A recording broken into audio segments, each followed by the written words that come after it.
నన్ను కోసినా కూడా 18,500 కోట్ల రూపాయల కంటే ఎక్కువ ఆదాయం లేదు. ఏం చేస్తారా ఆయనను చెప్పురు ఉద్యోగ సంఘాల నాయకులను అడుగుతున్నా, ఏం చేస్తారు? నన్ను కోసుకుంటే తింటారా? వండుకొని తింటారా? ఏం చేస్తారు? లేదు, ఉన్నదే 18,500 కోట్లు. ఎట్లా వంచుదామో చెప్పండి. ఏది ఆపమంటారో చెప్పండి. వృద్ధాప్య పెన్షన్లు ఆపమంటారా? ఉచిత కరెంట్ ఆపమంటారా? షాదీ ముబారక్ ఆపమంటారా? ఏ ఆపమంటారో చెప్పండి. ఏది ఆపుతారో ప్రజలకు చెప్పండి. అయ్యా మీది ఆపేసి మేము బోనసులు తీసుకుంటాం, మేము జీతాలు పెంచుకుంటాం, మేము అన్నీ మేము దినంగా మిగిలితేనే మీకు ఇస్తాం రైతు ప్రజలకు చెప్తా అంటే చెప్పండి. బహిరంగ సభ ఏర్పాటు చేద్దాం, 10 లక్షల మందిని చేస్తా. ఉద్యోగ సంఘాల నాయకులు మాట్లాడండి, మేము ఈ చిట్టి ఇచ్చిన ముఖ్యమంత్రికి దీని ప్రకారం పరిపాలన జరుగుతుంది అనేది ఇదొక మార్గం.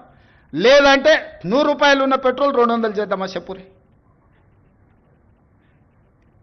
30 రూపాయలకి ఇచ్చే బియ్యాన్ని 60 రూపాయలు చేద్దామా చెప్పురి.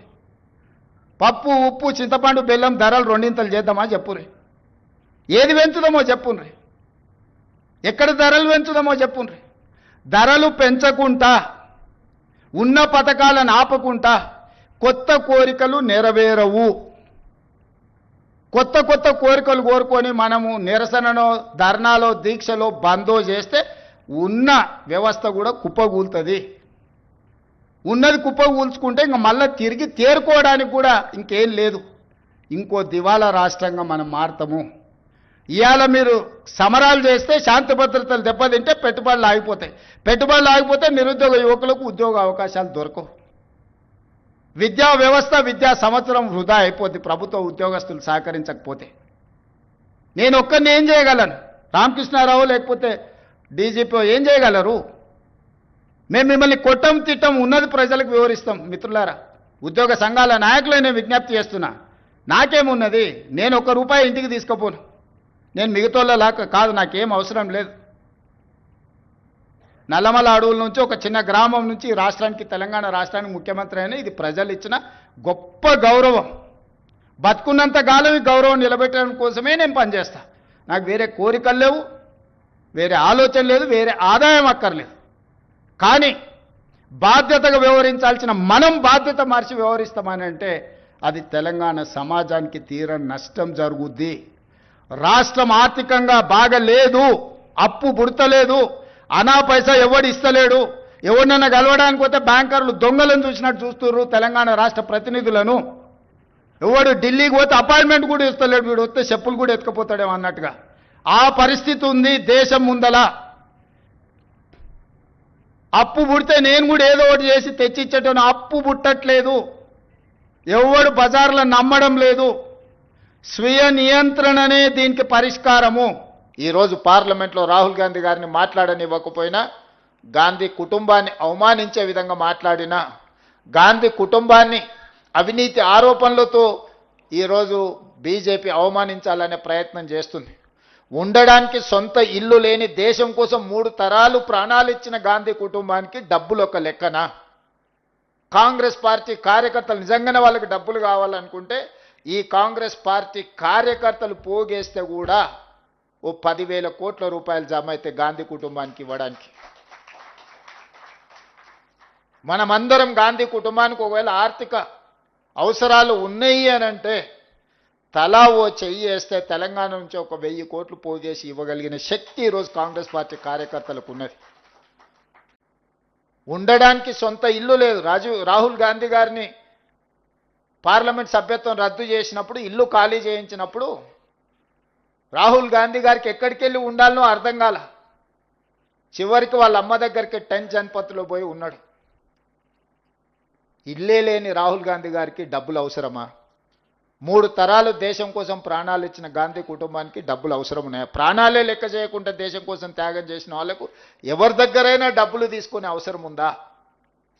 అయినా ఆ కుటుంబాన్ని అవమానించాలని, ఆ కుటుంబాన్ని రాజకీయాలలో అడ్డు తొలగించుకోవాలని, గాంధీ కుటుంబం రాజకీయాలలో ఉన్నంతకాలం ఈ దేశం ఐక్యంగా ఉంటుంది. దేశంలో దళితులకు, గిరిజనులకు, బలహీన వర్గాలకు, మైనారిటీలకి గొంతుకై గాంధీ కుటుంబం మాట్లాడుతుంది. కాబట్టి ఆ పేదల గొంతును నొక్కేయాలని ఈరోజు కుట్ర జరుగుతుంది. ఈ కుట్రలన్నిటిని కూడా అర్థం చేసుకొని మనము తిప్పికొట్టాల్సిన బాధ్యత మన అందరి మీద ఉన్నది. ఈరోజు జిల్లా పార్టీ అధ్యక్షులుగా మీ మీద ఉన్నది. ప్రభుత్వంగా మేము సంక్షేమాలు అమలు చేస్తున్నాం, అభివృద్ధి కార్యక్రమాలను చేపడుతున్నాం, విధానపరమైన నిర్ణయాలు తీసుకుందాం. 100 సంవత్సరాల నుంచి బీసీ కులగణన జరగలే. బ్రిటిషర్స్ ఉన్నప్పుడు జరిగితే స్వతంత్రం వచ్చిన 75 సంవత్సరాలు కూడా ఏ రాష్ట్రము ఈ దేశము కులగణన చెయ్యలేదు. 100 సంవత్సరాల జటిలమైన సమస్యకు తెలంగాణ రాష్ట్ర ప్రభుత్వం జనగణనతో పాటు కులగణన చేసి ఈ దేశానికి ఆదర్శంగా తెలంగాణ రాష్ట్ర ప్రభుత్వం నిలబడ్డది. 40 సంవత్సరాల నుంచి మాదిగ ఉపకులాల వర్గీకరణ మీద ఎన్నో పోరాటాలు జరిగి సుప్రీంకోర్టు ఆదేశాలు ఇచ్చిన అమలు జరగకపోతే ఏబిసిడి వర్గీకరణ మాదిగ ఉపకులాలలో అమలు చేసి తెలంగాణ రాష్ట్రం దేశానికి నెంబర్ 1గా నిలబడ్డది. ఇవన్నీ కూడా మన సక్సెస్ స్టోరీస్. అంటే సంక్షేమం ఇల్లో పెన్షనో లేకపోతే స్కూల్ ఫీజులో ఇవే కాదు, సామాజిక రుగ్మతలైన సమస్యల్ని మనం పరిష్కరించినము, వర్గీకరణ చేసినాము, కులగణన చేసినాము. 42% బీసీలకు స్థానిక సంస్థలలో మనం రిజర్వేషన్లు ఇస్తామంటే సర్పంచులలో 49.83% సర్పంచులను చేసినాము. మున్సిపల్లో 63% ఓబీసీలను ఇవాళ మనం కౌన్సిలర్లుగా, కార్పొరేటర్లుగా, మున్సిపల్ చైర్పర్సన్స్గా చేసినాం. ఇవన్నీ ఎలా సాధ్యమైనాయి అంటే కాంగ్రెస్ పార్టీ ఉండడం వల్లనే సాధ్యమైనవి. ఇంత గొప్ప ప్రణాళికలు అమలు చేస్తున్న కాంగ్రెస్ పార్టీకి మీరు జిల్లా పార్టీ అధ్యక్షులుగా బాధ్యత తీసుకున్నారు. ఇది అత్యంత కీలకమైన బాధ్యత. ఇక గౌరవం గురించి మిత్రుడు వంశీ, మీరు గౌరవంగా ఉండాలి, మిమ్మల్ని గౌరవించాలన్నాడు. ఐ డూ అగ్రీ, 100% నేను ఆమోదిస్తా మాటతో. మీకు గౌరవం ఎప్పుడు వస్తుంది అని అంటే నా అనుభవంతో చెప్తున్నా, పైరవీలు చేయకపోతే వస్తుంది. అంశాల పట్ల స్పష్టంగా మీరు మాట్లాడితే మీ గౌరవం మీకు నిలబడుతుంది. మీరు చిన్న పైరవీలు వెనకాల తిరిగినారు అనుకో, మీరు జిల్లా పార్టీ అధ్యక్షులుగా కాకుండా పైరవకారులుగా మీకు ఎప్పుడైతే ముద్ర పడుతుందో అప్పుడు మీరు అందరికీ చులుకాన లోకు అవుతారు. Obligations are obliged. ప్రజా సమస్యల్ని మీరు ఎమ్మెల్యేలకు కానీ, ఎంపీలకు కానీ, మంత్రులకు కానీ, ముఖ్యమంత్రి కూడా తీసుకొచ్చి చెప్పి పరిష్కరించవచ్చు. అవి ప్రజా సమస్యల పరిష్కారంగా ఉండాలి తప్ప పైరవీలుగా కనిపించకూడదు. మీరు పైరవీలకు ఎప్పుడైతే జిల్లా పార్టీ అధ్యక్షులు దూరంగా ఉంటారో గౌరవం అదే నడుచుకుంటూ వస్తుంది. మీకు గౌరవం ఎక్కడికి పోదు.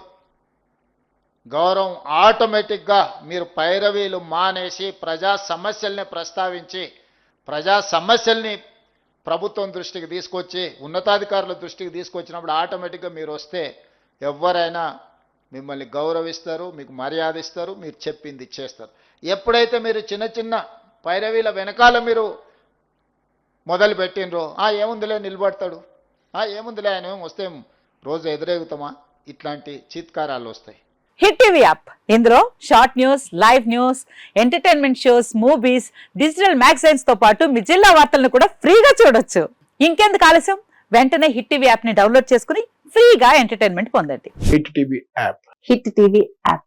Please download hit TV app. Hit TV app ని ఫ్రీగా డౌన్లోడ్ చేసుకుని ఎంజాయ్ చేయండి. మీకు నచ్చిన ఎంటర్టైన్మెంట్ కోసం హిట్ టీవీ యాప్ ని ఫ్రీగా డౌన్లోడ్ చేసుకుని ఎంజాయ్ చేయండి. హిట్ టీవీ యాప్ ని డౌన్లోడ్ చేసుకుని ఆస్వాదించండి, ఆశీర్వదించండి. ఇంతమంది సెలబ్రిటీలు హిట్ టీవీ యాప్ ని డౌన్లోడ్ చేసుకోండి అని చెప్తున్నారంటే ఎంత మంచి యాప్ ఆలోచించండి. అమెరికా అమెరికా అమెరికా అమెరికాలో చదవాలనుకునే వాళ్ళకి విశ్వసనీయమైన పేరు మన శౌర్య కన్సల్టెన్సీ.